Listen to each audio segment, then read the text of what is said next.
Hey, good morning. I am sitting outside my parents' house in Arlington, Texas. We have had a couple of crazy days with 4 kids under the age of 5, a dad in a wheelchair out on, I guess, furlough from the place where he is, and all kinds of blessings. You know, Christmas often is sort of just a bunch of chaos at times. There's the chaos of expectations. There's the chaos of, just the relationships and whether or not they're good or not, and how you deal with those, the buying of gifts and the cooking of food and the wanting things to be perfect. And I fell into that too some. The next big holiday for most people in the secular culture is New Year's Eve. And one of the things that happens often around New Year's Eve is people begin to make resolutions.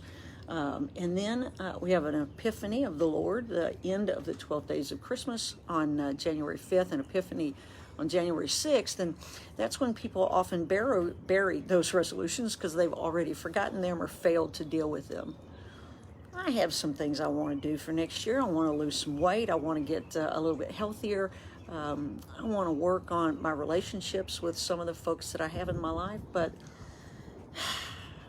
what I want to do every single day, whether it's Christmas Day or Thanksgiving or Easter or New Year's Eve, is I want to stop and count my blessings.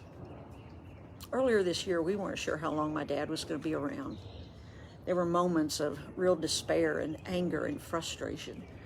I wondered whether or not we would have the opportunity to be with him for Christmas. And he's still here, and he's trucking along, and he's getting better.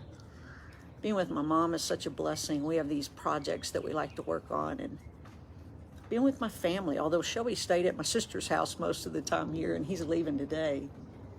But being with Cindy and being with my mom and my sisters and my brothers-in-law and all the littles and the nieces, it's just a blessing. And 2020 robbed me of that, robbed many of you of that.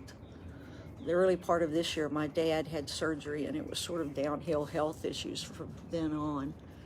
And I didn't get to see him until April, and it was so hard to be away.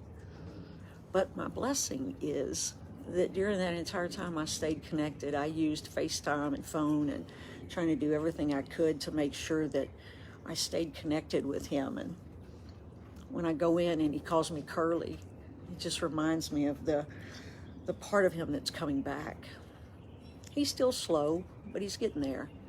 And so this year, my blessings are my family, my faith, my church community, my vocation, both as teacher and preacher, the relationships I have, and all of the people in my life, including you, who keep me grounded. So on this new year that's coming up soon, count your blessings. And remember, it's okay if you fail a couple of those resolutions, and you can start them over. But count those blessings. God loves you, and so do I.